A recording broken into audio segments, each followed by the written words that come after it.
Well, I think this is definitely one of the grand old days. This is the oldest Test cricket ground in South Africa. I had fond memories here against a lot of teams.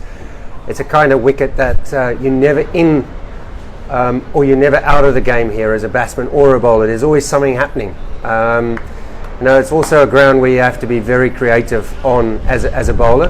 As the innings go on, the track will get flatter.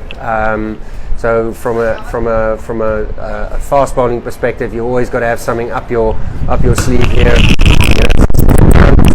Where you've got to put your hand up and be brave and try different things. But it's one of those test grounds. You look at the numbers on here. It's, if you get in on here, you can make big hundreds. You can go big on it. But from Dale Steyn showed here a few years ago against Australia on a flat pitch that when this ball starts reversing and you've got something in the tank and your creative mindset, then you can take wickets on here. So it's going to be tough work. It's going to be tough work for the bowlers, but also it's a wonderful traditional test venue. I love it here. I've always enjoyed playing in front of this band and crowd. It's going to be noisy.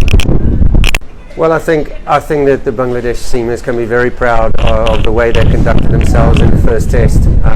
We didn't start off so well in that first test. They were 90.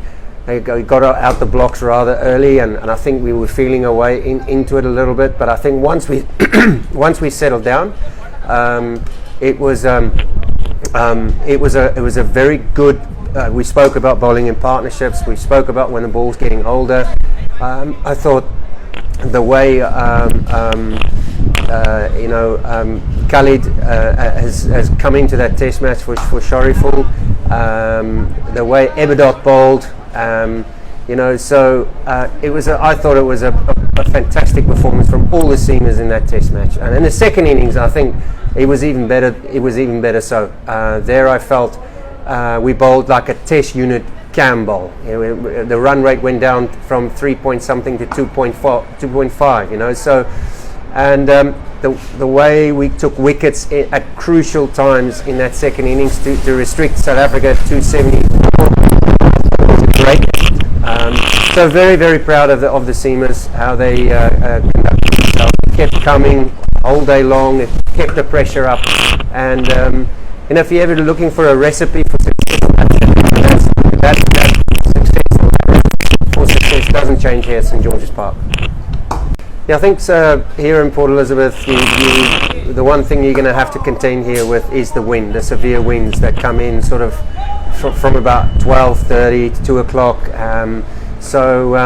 We've been talking about that as a group, and high catching is a real skill here.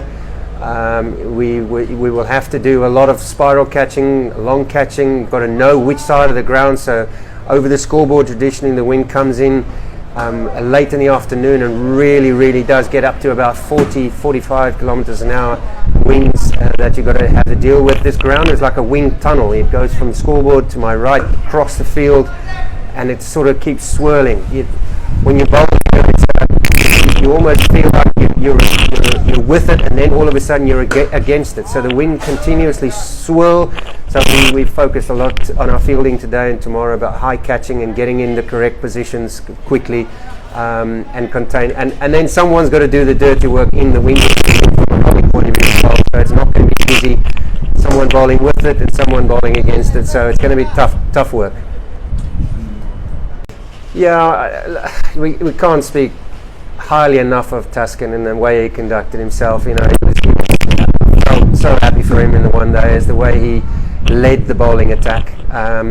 He started getting a little bit of a niggle in his shoulder, and in the first test it gradually got worse. And then second innings he strapped it up and was willing to go even further and do a job for Bangladesh.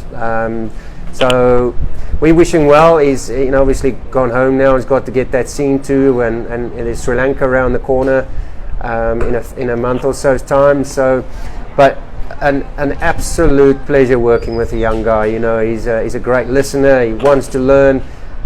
He's got a proper engine in him. He keeps going through all that pain. I think, and what can I say about the three of them? I thought they were outstanding, especially Tuscan under the pain he was in. It says a lot about his character and also about how much he cares for this team, in where the stakes were at its highest and when the pain was at its highest. So well done to him.